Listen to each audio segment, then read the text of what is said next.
So what were 10 camels doing in Boston Harbor? It was the morning of May 3rd, 1906, and city residents flocked to Charlestown's Pier 4, Mystic Wharf, to find out for themselves. There we go. The Mashona docked and the gangplank was laid. One by one, the 10 camels disembarked, dressed in matching conical capes to insulate them from the North Atlantic gales. Behind them was a bearded man, 37 years old, wearing a knee-length tunic and a loose cap. He carried a switch. Besides the camels, the Scottish-built steamer arriving from Calcutta by way of Algiers was carrying 3 Persian lambs, 2 shaggy brown Punjab goats, some strange-looking birds of brilliant plumage, that's the newspaper talking, and a naughty monkey that had upended bright buckets of paint all over the ship's deck. Some of the animals were continuing on to the Caribbean, but the camels were going to stay in Massachusetts. The onlookers who gathered at the wharf were amazed at the scene. The animals were confused. But the bearded man in the knee-length tunic, Khalil Nassar, was neither. He was home. There we have a close-up of him. So today I'm presenting a micro-history from Boston's first Arabic-speaking neighborhood, which was a community of mostly Christian immigrants from Ottoman Syria, today Syria and Lebanon, who settled in the South Cove and the south end of Boston beginning in the 1880s. So if you walk the former Little Syria or Syrian town today, as we have on the 20-some public tours that we've led so far, you'll hardly notice a trace. There's Lydia making an appearance. Of these sites on Shawmut Avenue, one of them on the right has been closed for decades and the other is open only sporadically. So it's just worth noting that, again, the main output of Boston Little Syria is actually not scholarly publications, but public engagement. And that's taken the form of these walking tours, public events, curriculum development, and exhibitions, et cetera.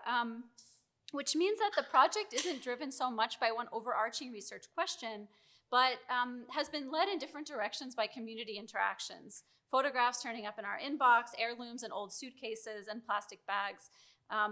And so that will also shape today kind of the structure and direction of my presentation. What I'm going to do here is the following. Let me advance this. First, I'm going to start with the camels and why they were going to the Boston suburbs. Maybe you recognize the map. Second, I'm going to follow the man who brought the camels, Khalil Nassar, back to his home on Beach Street, now in the heart of Chinatown, to shed light on the community to which he belonged.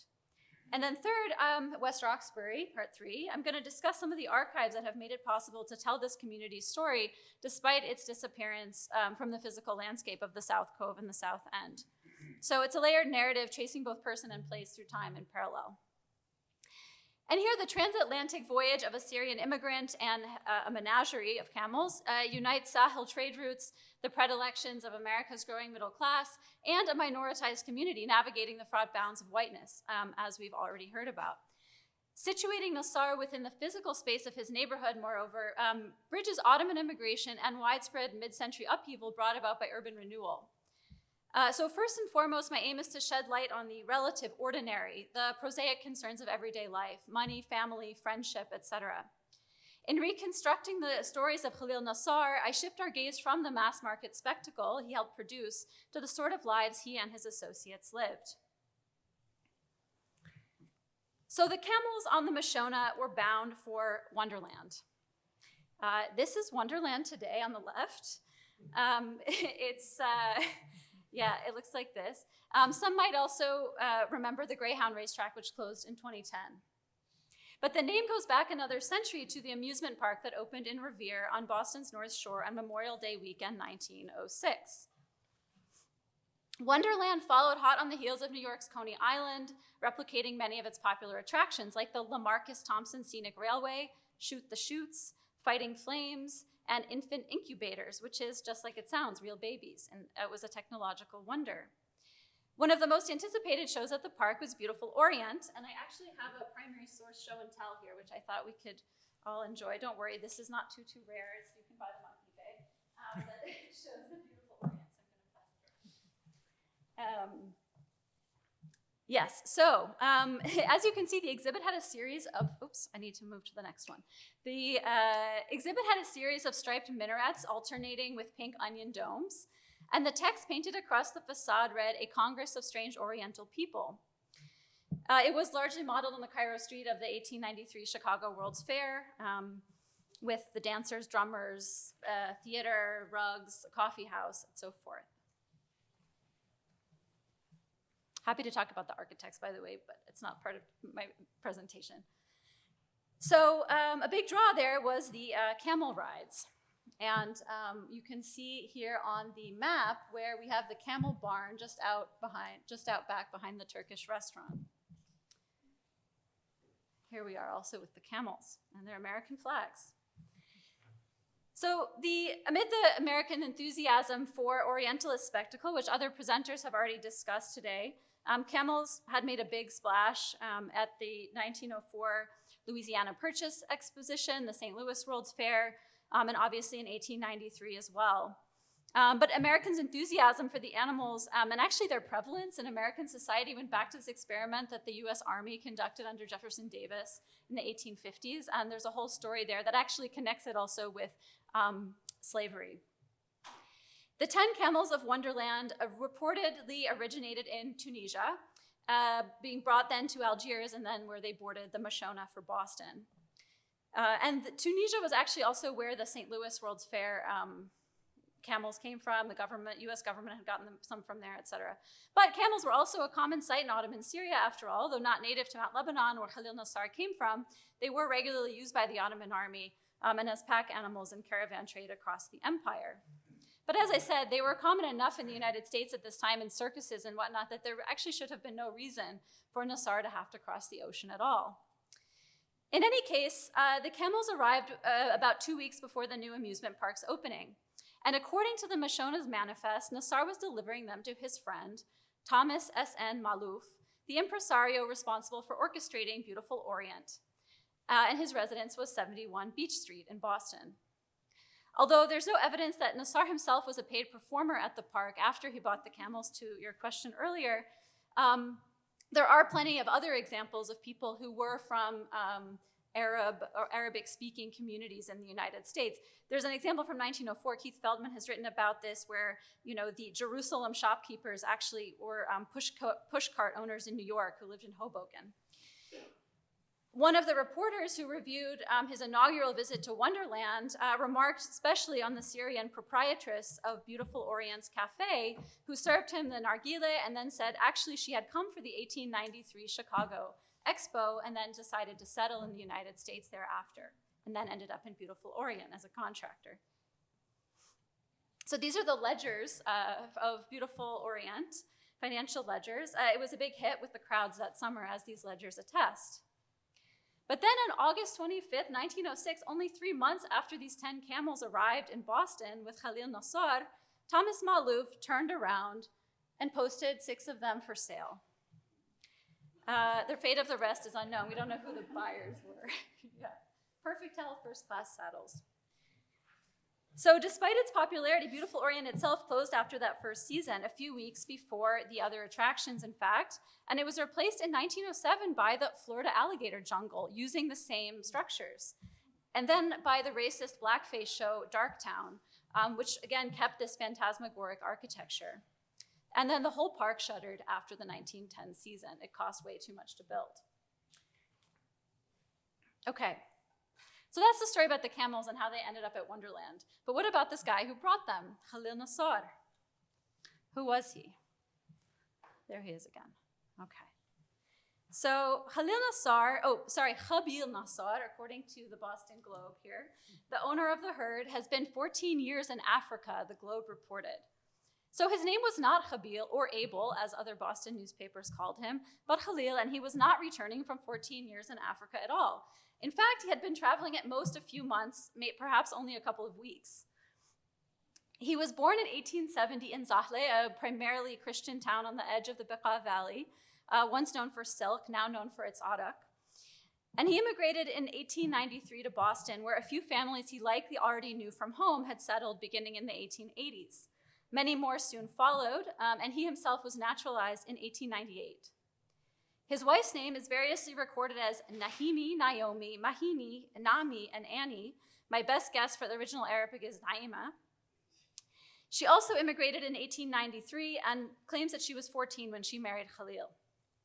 Together, they operated a restaurant and boarding house at 73.5 Beach Street in Boston's South Cove, the center of now the second largest Syrian neighborhood in the United States after New York's. This is where it is today.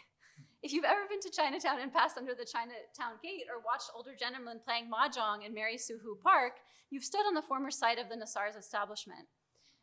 It seems to have had a few different names. One was Dir el-Amr, after the mountain town in Mount Lebanon, which you can see here. This is an ad from Dr. Abdu's travels. And the Globe itself claimed that the cafe at 73.5 Beach Street is somewhat of a headquarters for the Syrians of Boston.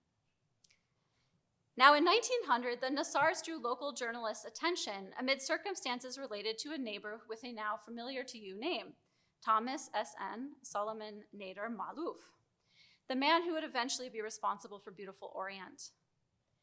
T.S.N. Malouf was born in 1872, immigrated in 1896, and settled about a block west of Khalil Nassar in now Chinatown. He was a businessman who ran a handkerchief and kimono factory in South Boston. And silk manufacturing was, of course, not an unusual trade for those who had grown up in Mount Lebanon at the peak of its silk industry, when nearly 80% of cultivable land was planted with mulberry trees. So that year, 1900, these two guys were in the news because Thomas's sister was a runaway bride.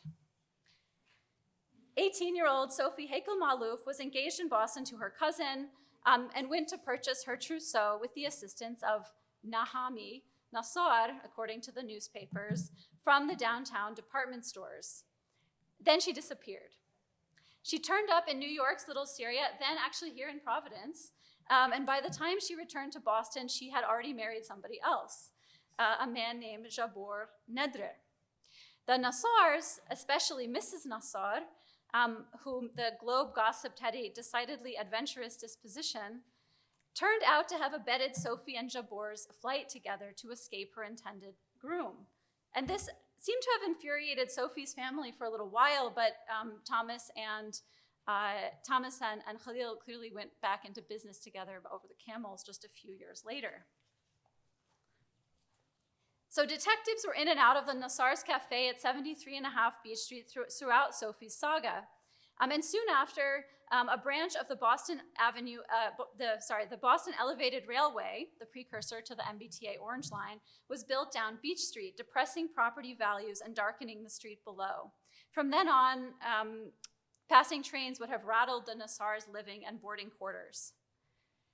The Syrian population was growing rapidly from an estimated 80 in 1891 to several thousand a few years into the 20th century.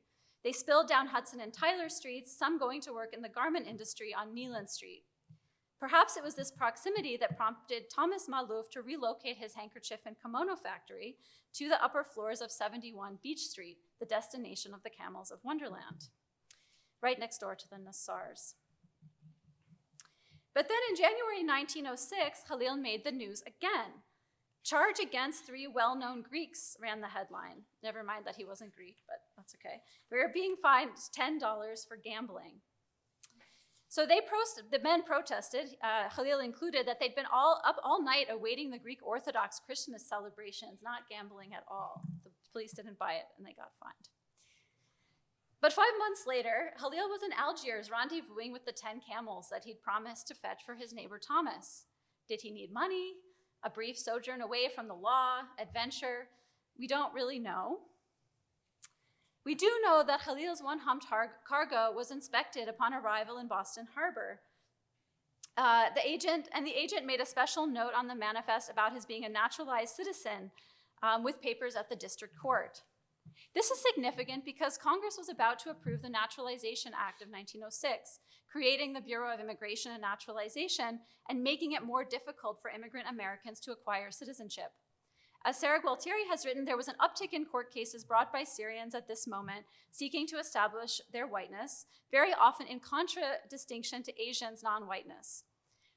Referring to the 1909 case of Costa Najor in Georgia that helped secure again Syrian status as white, she says that Najor seemed to understand his whiteness only in relation to a racialized other, to a group he described later as yellow. Now this matters in Boston because the Syrian and Chinese communities were already living in very close quarters. Chinese immigrants, largely male workers from Guangdong province, displaced by anti-Chinese laws and violence in the West, had begun settling Boston's Chinatown in the 1870s, just a few years before the Syrians began to arrive. As both populations expanded, the space between them narrowed further. And here you can see both. This is a newspaper article about the Quincy School. The building still stands today on Tyler Street. And then here, a protest meeting. It was over the demolition of the Chinatown branch of the public library. And you can see that the organizers include both a Syrian community leader, Shibli Malouf, and a Chinese community leader, William Moy. So besides the 3 to 4 story brick tenements that they all inhabited, they interacted at the school, at the Denison Settlement House on Tyler Street, where Khalil Gibran and others went, and learned how to curse in each other's languages. While they did not intermarry or do a lot of socializing outside of business, there is little record that we've found of really hostile enactments of racist beliefs that were widespread at the time. Then in 1912, an ogling Globe reporter visited Nahimi Nassar, Queen of Boston's Syrian colony, at the home on Beach Street. The description of the home's interior was lace curtains of artistic design through which came the deafening din of the elevated trains as they rushed by. The floors were covered in rugs, the bed in an elegant handmade duvet. The Nassars remained at this 73.5 Beach Street apartment until 1915, when they moved to the town of Lawrence, another industrial center of Syrian settlement in Massachusetts. But this chapter was short-lived. Khalil, who was then still in his mid-40s, died of pneumonia there in 1918. By now, his wife was known as Naomi, and she remarried an Italian-American pianist living in Lynn. She died in 1924 as Naomi LaGuercio. So what of Thomas Malouf, the neighbor, the handkerchief maker, and the agent, amusement park agent? Things went really south after his season at Wonderland, and in 1907, he was embroiled in a series of court cases with his wife and his lover, who was a fortune teller on the Revere Beach. As a result, he fled to California, $28,000 in debt, and married the fortune teller Zarifa there in 1911. They divorced eventually, but he remained in LA until his death in 1948, hardly the only Syrian who moved west after gaining a foothold on the East Coast. So the Beach Street block where the Nassars and the Maloufs had previously lived was bulldozed for the construction of the Central Artery in 1954. The block on this slide, the photo on the left shows the block in 1920. So I think that's actually supposed to be 1923. The year there is wrong. The sewing machine store is number 77, and number 73.5, the Nassar's residence, would have been just sort of at the back of the frame there. In 1986, at right, you can see the construction of Chinatown Gate, just after the construction and before the Big Dig brought the highway underground. So this change you see was part of a larger pattern of physical transformation of the South Cove and the adjacent South End, marked by highway construction, including the Mass Pike and I-93, and the raising of blighted buildings in the name of urban renewal. The Central Artery alone, writes Adam Paul Susanek, displaced over 20,000 people in Boston's primarily working class, racially integrated central neighborhoods, as the very organizational logic of central Boston was overhauled to accommodate automobile commuters from the racially restricted suburbs. By the 1950s, Beach Street and the surrounding area was predominantly Chinese. Syrians and Lebanese who remained downtown had largely shifted into the South End. The South End, however, was a major target of the Boston Redevelopment Authority, the city body tasked with carrying out urban renewal, and you can see that on this map. So when Lydia and I began giving walking tours, this part's really brief, of the South Cove in May 2022, this was an ephemeral opportunity to share the research piqued by general curiosity with our academic community. But very quickly, word got out about the tours beyond those networks, and area residents of Syrian and Lebanese descent, especially with family ties to this community, began joining. By then, the community had dispersed to the suburbs, to West Roxbury, to Dedham, Norwood, and so forth. But their descendants verbally annotated this physical space that they had inhabited, inscribing the landscape with new layers of meaning. And one of the things that came about because of this was the importance of churches and the way that they had preserved the community's memory. I'm not going to go into this right now, but this is an example of the participatory archiving that we've been able to do with the community as a result of the networks built in part through the churches. Okay, I'm going to end there, but I wanted to say that in the Q&A, I'm happy to talk more about kind of how we've assembled this archive.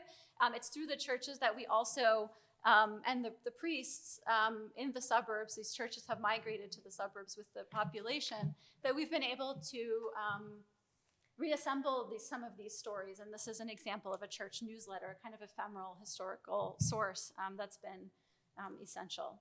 So I would just end by saying that if you find yourself in Boston in the near future, just this week we've installed an exhibition permanent exhibition on the exterior of the Josiah Quincy School you see Arabic, Chinese, and English, that tells the integrated story of the Arab, Chinese, and Chinese communities and their reactions to urban renewal there. So this is in situ, and you can go see it for yourself. Thanks.